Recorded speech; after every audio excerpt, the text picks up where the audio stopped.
Welcome back to the family blog. আশা করি আপনারা সবাই ভালো আছেন আর আমিও খুব ভালো আছি। আর সকাল সকালে আজকে আমি ব্লগটা স্টার্ট করলাম রান্নাঘর থেকে। আর এখন আমার চা ব্রেকফাস্ট সব হয়ে গেছে আর দুপুরের লাঞ্চ এখন স্টার্ট হবে। তো লাঞ্চ মেনুতে আজকে কি কি আছে সেগুলো দেখাচ্ছি। আর এই দেখুন মান কচু সেদ্ধ করতে দিয়েছি।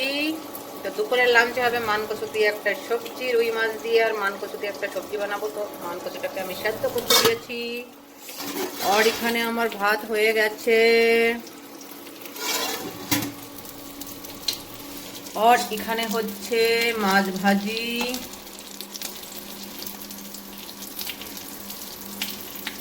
তো এখানে আছে কই মাছ, কই মাছ দিয়ে তেল কই বানাবো।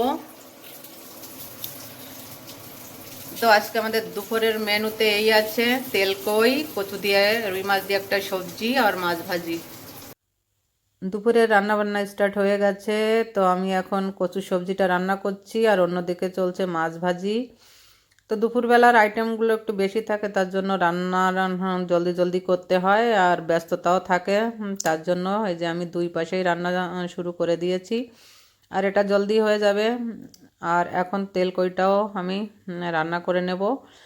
তো আমার প্রায় রান্না বান্না কমপ্লিট। আর এই যে এখন আমি ওদিকে তেল কইয়ের জন্য মশলাটাও রেডি করে নিচ্ছি। আর দুপুরবেলায় অনেক আইটেম হয়, তার জন্য একটু জলদি জলদিও আমার রান্না করতে হয়। আর এখানে এই যে তেল কইটাও আমি অলরেডি কষাতে দিয়ে দিয়েছি। তো মশলা টশলা মাখিয়ে ভালো করে এখন কষানো হচ্ছে। তো তেল কইটার কালার দেখুন কত সুন্দর লাগছে দেখতে। এই রেসিপিটা শেয়ার করলাম না, এমনি দেখিয়ে দিচ্ছি। এভাবেই বানাচ্ছি, মাখা মাখা ঝোল হবে। আর এ দেখুন এখানে আমার কচু রুই মাছ দিয়ে সবজি হয়ে গেছে। আর এখানে তেল কই, কালারটা দেখুন তেমন একটা ভালো আসেনি, যেহেতু লোহার কড়াইতে রান্না করেছি তার জন্য কালো কালো দেখা যাচ্ছে। আর এখানে আমি কচু ভাজি করেছি আর পেটের মাছ ভাজি করেছি, কারণ কচুটা বেশি হয়ে গেছিলো তো ওখান থেকে আমি কটা ভেজেও ফেলেছি। আর ভাত টাত সব রেডি। আর এই যে দুপুরবেলায় রান্নার করার পর রান্নাঘরের এরকম দশা হয়।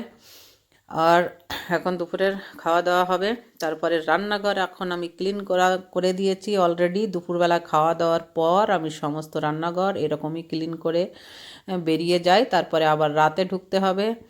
তো দেখুন এরকম ক্লিন থাকলে কত সুন্দর লাগে কিচেন। তো আর খাওয়া দাওয়ার পর আবার ওই একই অবস্থায়। দুপুরবেলা রান্না খাওয়া হয়ে গেছে আর এখন ছাদে এলাম একটু, কিন্তু বাইরের ওয়েদার দেখুন একদম অন্ধকার, রোদ তো একদম বেরোয়নি, কালকেও রোদ বেরোয়নি আর আজও এরকমই অবস্থা। দেখুন বাইরের ওয়েদার দেখেই বোঝা যাচ্ছে চারিপাশ একদম অন্ধকার।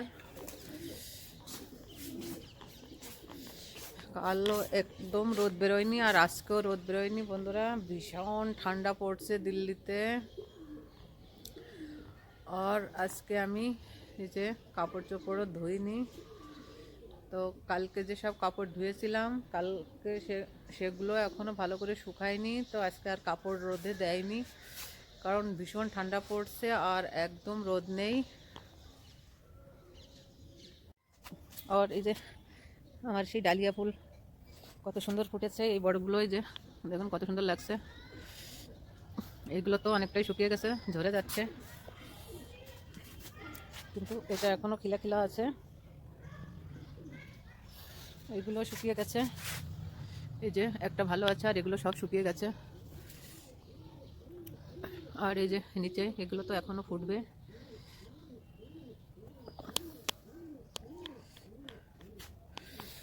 আর এই যে আজকে আমি পায়রাতে ছাড়িনি, এই যে আমার পায়রাগুলো আজকে বন্ধ।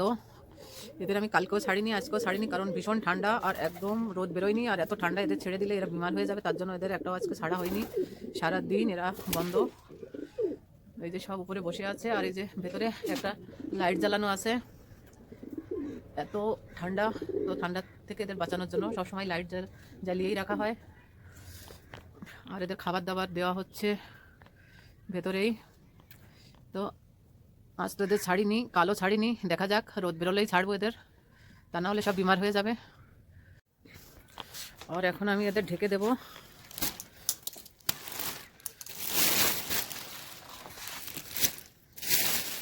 এরকম পলিথিন দিয়ে এদের ঢেকে দিচ্ছি, যাতে চারপাশ দিয়ে ঠান্ডা না যায়।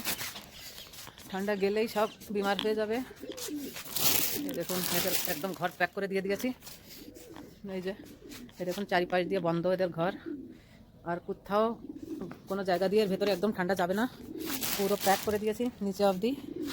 এই যে দেখা যাচ্ছে ভেতর দিয়ে। আর এই যে ভেতরে লাইট জ্বালিয়ে রেখে দিয়েছি, গরম থাকবে এরা, যাতে এরা বিমার না হয়ে যায়। এই পায়রাগুলোর অনেক দেখাশোনা করতে হয়।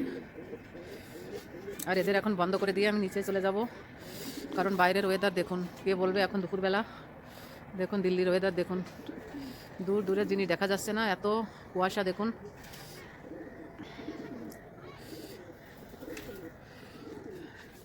আজ তো রোদ বেরোয়নি, কালো রোদ বেরোয়নি, 2 দিন থেকে একদম সূর্য দেবতা দেখা যাচ্ছে না, প্রচণ্ড ঠান্ডা পড়ছে। আর এখন আমি চলে যাব নিচে, কারণ এই ঠান্ডায় থাকলে আমি ওখানে বিমার হয়ে যাব, অলরেডি শরীর খারাপ।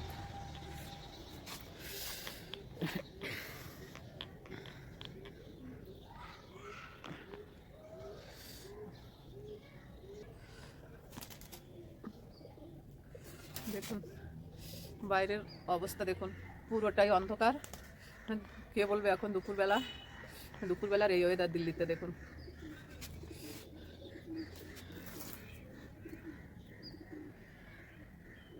আর ভীষণ ঠান্ডা পড়ছে।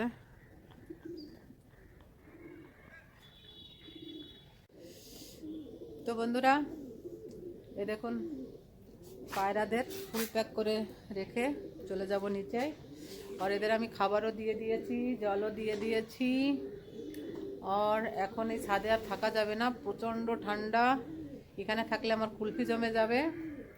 তো ভিডিওটাকে আমি এখানে এন্ড করছি। সবাই ভালো থাকুন, সুস্থ থাকুন, আর সবাই উইন্টার এনজয় করুন, আর আমিও এনজয় করি। তো নিচে যাই, যে 1 কাপ চা বানাবো, এখন চা খাবো। তো বাই বাই বন্ধুরা, দেখা হচ্ছে নেক্সট ভিডিওতে। ভালো থাকুন, সুস্থ থাকুন, বাই বাই।